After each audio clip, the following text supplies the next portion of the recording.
Hello guys ඉතින් වෙනද වගේම වෙල්කම් කියලා පිළිගන්නවා මගේ YouTube channel එකට ඔයාලව. වැහි මන්දාරමෙන් පිරුණු සීතල දේශගුණයක් තියෙන සුන්දර මන්දාරම් නුවර ගිහිල්ලා ලස්සන ලොකේෂන් එක නවතින්න කැමතිද ඔයාලත්? එහෙනම් මේ වීඩියෝ ක්ලිප් එක අවසාන වෙනකම්ම බලන්න.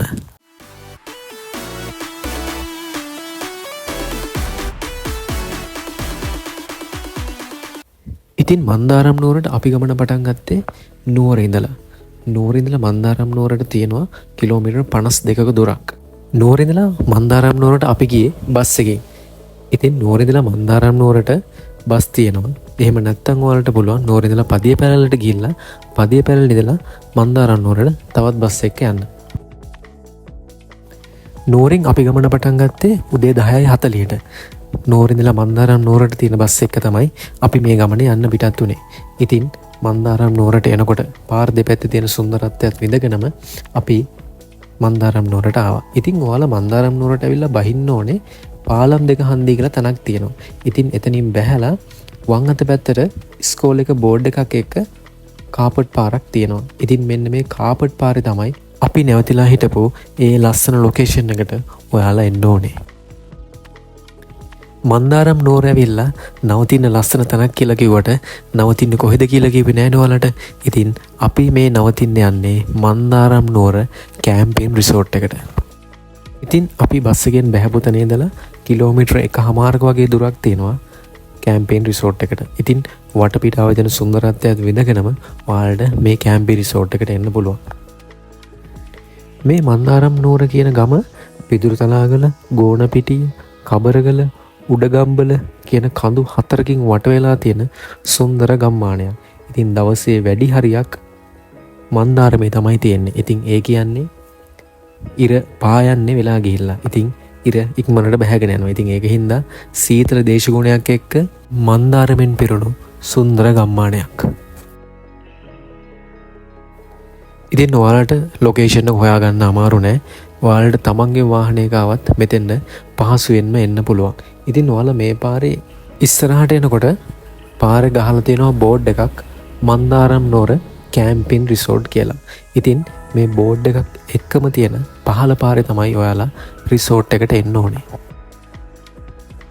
ඉතින් දැන් මේ ඔයාලට පේන්නේ ඒ රිසෝට් එකට යන්න තියෙන පාර. ඉතින් ඈතින් වටවෙච්ච කඳු පන්තිත් එක්ක හරිම ලස්සන view එකක් තමයි මෙතෙන්ට පේන්න තියෙන්නේ. එහෙනම් එන්න ඔයාලත් මගෙත් එක්ක යන්න මන්දාරම් නුවර කැම්පින් රිසෝට් එකට. ඔන්න ඉතින් අපි පැය 3:00ක විතර ගමනකින් පස්සේ හරි ලොකේෂන් එකට ආවා. ඉතින් මේ තමයි මන්දාරම් නුවර කැම්පින් රිසෝට් එක. ඈතින් ලස්සන කඳු පන්තියක් පේන විදිහට හරිම ලස්සන නිස්කලංක පරිසරයක තමයි මේ රිසෝට් එක නිර්මාණය කරලා තියෙන්නේ. ඉතින් එන්න ඔයාලා මගෙත් එක්ක මේ රිසෝට් එකේ තියෙන සුන්දරත්වය ලස්සන කොයි වගේද කියලා විඳින්න. මන්දාරම් නුවර කිව්වම අපිට මතක් වෙන්නේ වැහි මන්දාරමෙන් පිරුණු ඉඳහිට සීතලෙන් වැහිගෙන යන සුන්දර පරිසරයක් තියෙන ප්‍රදේශයක්. ඉතින් අන්න ඉතින් ඒ වගේ ප්‍රදේශයක ඇවිල්ලා ලස්සන view එකක් තියෙන තැනක තමයි අපි නවතින්න ඕනේ. ඉතින් මේ තමයි ඒ තැන. ඉතින් බලන්නකො මෙතන තියෙන ඔයාලට කබාන 4ක්.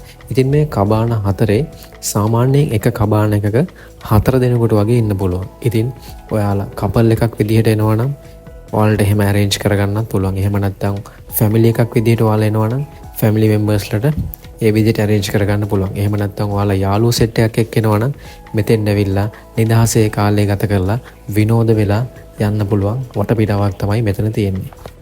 ඉතින් ඔයාලට පහළට බැහැගෙන යනකොට පේනවා වම් අත පැත්තේ තියෙනවා කබාන එකක්. ඉතින් මේ තමයි අපිට දීලා තිබුණු කබාන දෙකෙන් එකක්. ඉතින් ඔයාලට පේන හැටියට හරිම පොඩි ඉඩ ප්‍රමාණයක තමයි මේ කබාන එක නිර්මාණය කරලා තියෙන්නේ. ඉතින් ඒ වුණාට මේ කබාන එකේ හරි සුවපහසුවට 4 දෙනෙකුට ඉන්න ඉඩකඩ තියෙනවා. ඉතින් මේකේ ඇටච් බාත්රූම් එකක් තියෙනවා. ඔයාලට කබාන එකත් එක්ක එහා පැත්තේ පේන්නේ බාත්රූම් එක. ඉතින් අපි යමු පහළට අපි හිටපු අනිත් කබාන එක බලන්න. ඉතින් ලස්සන කහ පාට අන්දර වැටත් එක්කම ඔයාලා පහළට බහිනකොට ඔයාලට දකුණු අත පැත්තෙන් තියෙනවා තවත් කබාන එකක්. ඉතින් මේ තමයි අපි නැවතිලා හිටපු අනිත් කබාන එක. ඉතින් මේක කලින් අපි බලපු කබානකට වැඩිය තරමක් විශාලයි. ඉතින් ඒ වගේම තමයි 4 දිනකට සුව පහසුවෙන් නැවතලා එන්න පුළුවන්. ඉතින් මේ කබානකත් එක්ක ඕපන් ඒරියා එකේ තියෙන ලස්සන view එක බලන්නකෝ යාලා. ඉතින් කොහොමද ඕපන් ඒරියා එකේ තියෙන ලස්සන ඈතින් පේන කඳු පන්තිත් එක්ක හරි අමුතු වයිබ් එකක් තමයි මෙතන තියෙන්නේ. ඉතින් පුංචි දොළපාරකුත් ගලන් යනවා මේ කඳු පන්ති වලට මැදින්. ඉතින් අපි ඒකත් ඉස්සරහට වීඩියෝ එකේදී පෙන්නන්න. අපි ඊළඟට ගියේ අපේ දවල් කෑම ගන්න.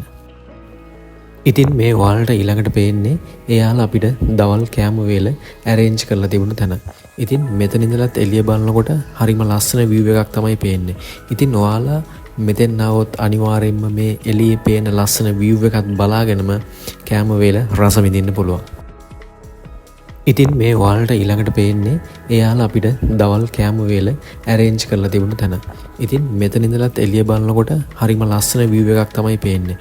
ඉතින් ඔයාලා මෙතෙන් આવොත් අනිවාර්යයෙන්ම මේ එළියේ පේන ලස්සන view එකත් බලාගෙනම කෑම වේල රස විඳින්න පුළුවන්.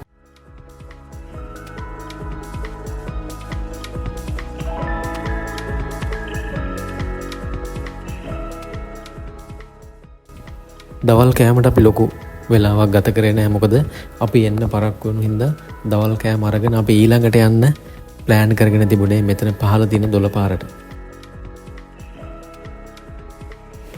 ඉතින් දවල් කෑම අරගෙන අපි ටික වෙලාවක් නිදහසේ ඉඳලා ඊළඟට අපි ගියේ පල්ලෙහා තියෙන දොළපාරෙන් නාගන්න.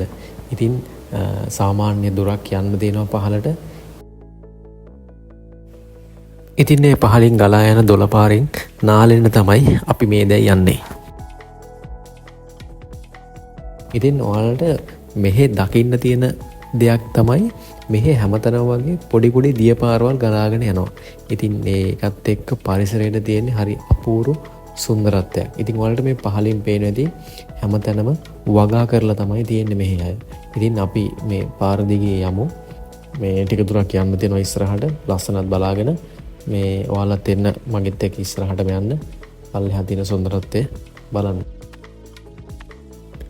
මන්දාරම් නුවර සීතල දේශගුණයක් තියෙන හින්දා පරිසරයේ කූණැල්ලෝ නම් ඉන්න පුළුවන්. ඉතින් අපි මේ ගියපු පාරෙත් අපිට හම්බුණා කූණැල්ලෝ. මොකද මේ වතුරෙත් ඉන්නවා. ඒ වගේම තමයි මෙහි සීතල නිසා මේ තනකොළ අතරත් කූණැල්ලෝ ඉන්න පුළුවන්. ඒ නිසා ඉතින් පරිස්සමෙන් ඔයාලා මේ ගමන යන්න ඕනේ. ඉතින් හරි අපූර්වයි මේකේ වතුර පාරත් එක්ක මේ දෙන කොන්ක්‍රීට් වේල දෙකේ ඉතින් අපි යමු. අත්‍තරම අර කහ පාට මලුත් එක්ක පරිසරයේ තියෙන හරි අපූර්ව සුන්දරත්වයක්. ඉතින් ඉස්සරහටම යමු. අපේ අය මීට පිටිපස්සෙන් එනවා. ඉතින් ඔයාලට මේ පේනදී පල්ලෙහා වතුර ගලාගෙන යන දොළපාර. ඉතින් අපි එතෙන්න තමයි යන්නේ. ඉතින් පහළට යන ගමන් ඔයාලට තවත් විශේෂ දෙයක් කියන්න දෙනවා. ඉතින් ඔයාලා මන්දාරම් නුවර මේ වගේ ලස්සන තැනකට එනවා නම් අනිවාර්යයෙන්ම උදේම එන්න.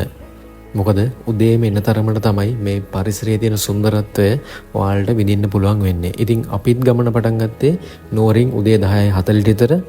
මෙහෙට එනකොට 2:00 විතර වුණා. ඉතින් පැය 3:00ක 4ක ගමනක් තියෙනවා මෙහි මන්දාරම් නුවරට බස් එකෙන් එනවනම්. ඉතින් ඒ හින්දා ඔයාලත් උදේම එන්න පුරුදු වෙන්න. මොකද අපිත් හිතුවේ නැති විදිහට වෙලා ගියා. අපිත් ප්ලෑන් කරගෙන ආවේ පැය 2:00ක් විතර යයි කියලා. නමුත් අපිත් හිතුවට වැඩිය ගමනට වෙලා ගියා. ඒ නිසා ඉතින් ඔයාලා හැමෝම මන්දාරම් නුවරට එනවනම් අනිවාර්යෙන් කලින් එන්න අමතක කරන්න එපා. ඉතින් මෙහි තියෙන දේශගුණයත් එක්ක මෙහි හරි අපූර්වට හරි පළදාවට බෝග වර්ග වැවෙනවා. ඉතින් තක්කාලි කැරට් වගේ එළවලු වර්ග මෙහි හොඳ සරු සාහරවට වැවෙනවා. ඉතින් අපිටත් පල්ලෙහා තියෙන දොළපාරට යනකොට මේකේ දෙපැත්තේ මේ අඩිපාර දෙපැත්තේ සෑහෙන ප්‍රමාණයකට ගොවිතැන් කරලා තිබ්බේ. ඉතින් මෙහි ප්‍රදේශයේ අයගේ ප්‍රධාන ජීවිකාව ගොඩක් වෙලාවට මේ ගොවිතැන තමයි. ඔන්න ඉතින් අපි සාමාන්‍ය දුරක් ගෙවාගෙන අපි හොයපු තැනට ආවා. ඉතින් මේ තමයි අපි මේ කැම්පි රිසෝට් එකට ඇවිල්ලා නාන්න හොයපු ප්ලේස් එක. ඉතින් පේනවන වලට පුංචි ඒදණ්ඩකින් තමයි එහා පැත්තට යන්න ඕනේ. හරි අපූර්ව සුන්දරත්වයක් තියෙනවා මෙතනත්. ඉතින් මෙයාලා අපිට පහළට එද්දි කිව්වා හවස් වෙන්න කලින් මෙතනින් නාලෙන්න කියලා. මොකද උඩට වහිනකොට වතුර පාර හවස් වෙද්දි සමහරට සැර වෙන්න පුළුවන්. ඉතින් මෙහි පහළට වැස්සේ නැතත් උඩට වැස්සොත් එහෙම මේ දොළපාරේ වතුර සැර වැඩි වෙන්න පුළුවන්. ඒ නිසා හවස් වෙන්න කලින් මෙතනින් නාල යන්න අමතක කරන්න එපා. එහෙනම් ඉතින් අපිත් පරිස්සමට ඒ දණ්ඩෙන් එහා පැත්තට යමු. ඉතින් ඔයාලා මෙතනින් එනකොට ඔයාලට මෙතනින් එන්න බය වගේ හිතෙනවා නම් ටිකක් පරිස්සමෙන් එන්න ඕනේ. මොකද පහළ ගලුත් එක්ක තමයි තියෙන්නේ. ඒ නිසා හරි පරිස්සමෙන් ඇවිල්ලා එහා පැත්තෙන් බහින්න ඕනේ. හවස් වරුවේ තියෙන වැහි මන්දාරමත් එක්ක හරි අපූර්ව සීතල දේශගුණයක් තමයි මෙතන තියෙන්නේ. ඉතින් හරි නැවුම් වතුර ටිකක් තමයි මෙතනින් ගලාගෙන යන්නේ. හරිම පිරිසුදුයි මේ වතුර. ඉතින් මෙතෙන් එනවා නම් අනිවාර්යයෙන්ම නාලේ යන්න අමතක කරන්න එපා. මොකද මේ වතුර වල තියෙන හරි නැවුම් බවයි පිරිසුදු බවයි එක්ක ඇත්තටම ඇඟට හරිම සනීපයක් තමයි මෙතනින් නානකොට ඔයාලටත් දැනෙන්නේ. ඉතින් ඔයාලත් මන්දාරම් නුවර කැම්පේන් රිසෝට් එකට එනවා නම් මෙතෙන් එන්න. මේ පහළ තියෙන දොළ පාරට ඇවිල්ලා මෙතනින් නාලා කරලා මේ තියෙන අත්දැකීමත් විඳගෙන යන්න අමතක කරන්න එපා.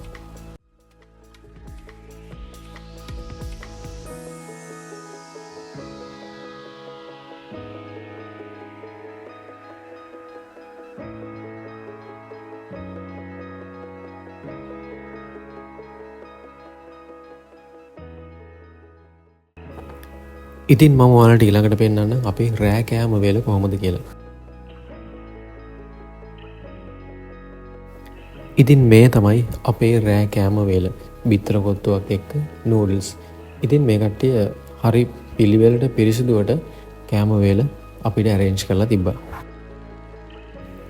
මෙයාලගේ මෙනු එකක් තියෙනවා. ඉතින් ඔයාලට ඕන විදිහට ඔයාලගේ කැමැත්ත අනුව එයාලට කියලා රෑ කෑම වේල arrange කරගන්න පුළුවන්.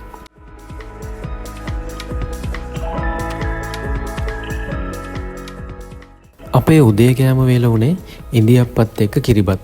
ඉතින් උදේ කෑම වේලත් මෙයාලා හරි පිරිසිදුවට පිළිවෙලට අපිට arrange කරලා තිබුණා.